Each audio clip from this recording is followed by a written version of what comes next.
Selamat pagi adik-adik. Pagi Ibu. Apa kabar kalian hari ini? Baik Ibu. Tadi di jam sebelumnya sudah berdoa? Sudah Ibu. Oke, karena adik-adik sudah berdoa, jadi kita lanjutkan saja ke absensi ya. Ya Ibu. Untuk hari ini berapa orang yang tidak hadir? Hadir semua Ibu. Oke, baik. Bagus sekali ya, tingkatkan terus untuk kehadirannya ya. Pertahankan ya. Oke adik-adik, hari ini kita akan mempelajari tentang kehidupan manusia praaksara di Indonesia. Tujuan dari pembelajaran kita hari ini yaitu adik-adik dapat menjelaskan pengertian dari masa praaksara, dan yang kedua adik-adik dapat mengetahui proses evolusi bumi. Oke, kita lanjut yang pertama tentang pengertian dari zaman praaksara. Adik-adik ada yang tahu tentang pengertian dari zaman praaksara? Bisa angkat tangannya? Saya Ibu. Ya, silakan adik Ira.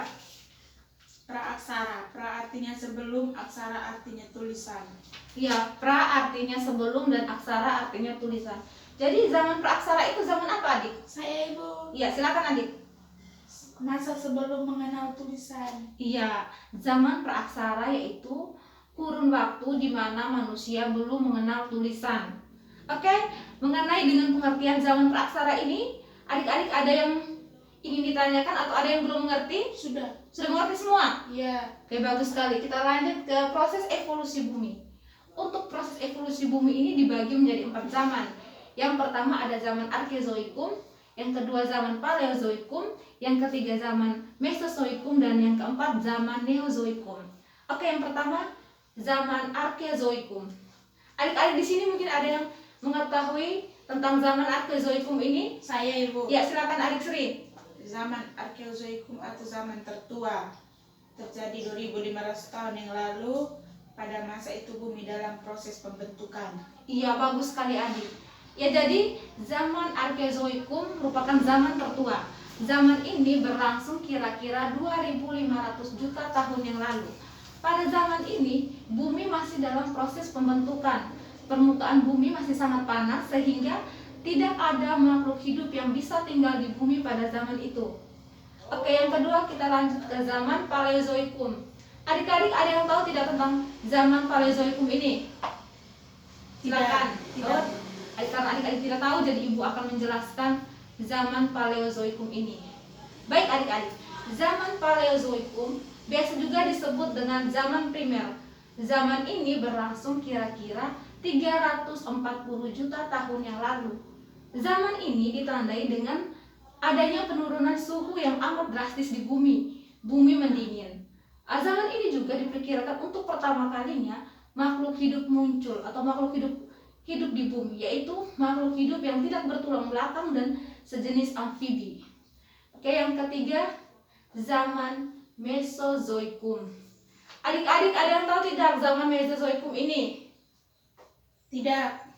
Oke, karena adik-adik tidak mengetahui apa itu zaman Mesozoikum, ibu akan menjelaskan. Baik, zaman Mesozoikum berlangsung kira-kira 140 juta tahun yang lalu. Pada zaman ini diperkirakan hewan reptil berukuran besar mulai hidup pada zaman ini. Contohnya apa adik-adik hewan reptil yang berukuran besar? Contohnya apa? Dinosaurus. Iya, betul sekali adik. Contohnya dinosaurus. Oleh karena itu, zaman ini juga disebut dengan zaman reptil. Baik, yang keempat kita lanjut ke zaman Neozoikum. Adik-adik ada yang tahu tidak tentang zaman Neozoikum ini? Saya Ibu. Ya, silakan adik Asni. Zaman Neozoikum berlangsung kira-kira 60 tahun yang lalu. Kehidupan di zaman ini mulai stabil dan beragam Ibu. Ya, bagus sekali adik. Baik adik-anak, jadi zaman Neozoikum berlangsung kira-kira 60 juta tahun yang lalu. Kehidupan manusia pada zaman ini sudah mulai berkembang, stabil dan beragam. Pada zaman ini sudah mulai ada hewan menyusui. Zaman ini juga dibagi menjadi 2 zaman, yaitu zaman tersier dan zaman sekunder. Yang pertama zaman tersier. Zaman tersier ini ditandai dengan mulai berkurangnya hewan-hewan yang berukuran besar dan mulai bermunculan hewan-hewan menyusui. Seperti contohnya apa hewan-hewan yang menyusui? Contohnya apa adik-adik? Monyet, kera. Iya, contohnya monyet dan kera. Yang kedua zaman tersier.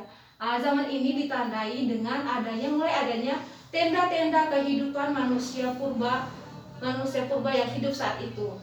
Baik adik-adik, mungkin sampai di sini ada yang ingin ditanyakan, silakan, atau ada yang belum mengerti? Saya Ibu. Iya, silakan adik. Tenda-tenda maksudnya apa Ibu? Oh, jadi baik. Tenda-tenda kehidupan tadi maksudnya sejenis kayak perumahan-perumahan manusia purba yang tinggal di zaman itu. Tenda-tenda atau perumahan-perumahan. Zaman dahulu orang biasa sebut dengan tenda-tenda. Baik, mungkin ada yang ditanyakan lagi atau masih belum mengerti? Sudah Ibu. Oke, bagus sekali ya. Adik-adik, mengenai penjelasan Ibu mengenai materi kita hari ini, mungkin ada yang ingin ditanyakan atau sudah mengerti semua? Sudah Ibu. Oke, karena sudah mengerti, jadi Ibu minta salah satu dari kalian untuk membuat kesimpulan mengenai materi kita. Baik, yang bisa silakan acungkan tangan untuk memberikan kesimpulan. Saya Ibu. Iya, baik, silakan adik Awi. Kehidupan manusia praaksara di Indonesia. Pengertian praaksara.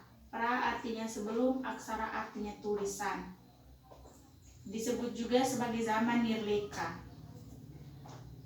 Dibagi menjadi 4 zaman, yaitu zaman Arkeozoikum atau zaman tertua, yang kedua zaman Paleozoikum atau zaman primer, yang ketiga zaman Mesozoikum atau zaman sekunder, dan zaman Neozoikum. Itu Ibu. Baik, terima kasih, bagus sekali adik ya. Baik, Ibu akan menarik kesimpulan juga sebagai penekanan untuk adik-adik. Zaman praaksara. Jadi zaman praaksara yaitu kurun waktu di mana manusia belum mengenal tulisan. Zaman ini juga disebut dengan zaman nirleka. Karena pada waktu itu manusia belum mengenal tulisan, untuk mengetahui bahwa pernah ada manusia yang tinggal di zaman ini, yaitu melalui fosil dan artefak. Yang kedua, proses evolusi bumi. Proses evolusi bumi dibagi menjadi 4 zaman seperti yang telah Ibu jelaskan tadi, yaitu ada zaman Arkeozoikum, zaman Paleozoikum, zaman Mesozoikum, dan zaman Neozoikum. Baik adik-adik, untuk materi kita minggu depan yaitu tentang jenis-jenis manusia purba. Jenis-jenis manusia purba ya yang ada di Indonesia.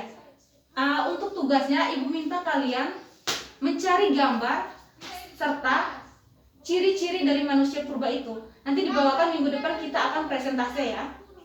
Baik, untuk tugas ada yang belum mengerti? Atau sudah mengerti? Sudah mengerti ya.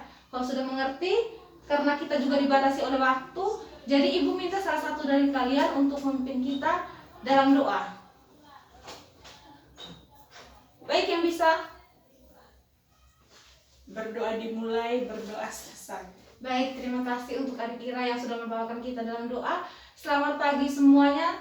Terima kasih. Selamat pagi Bu.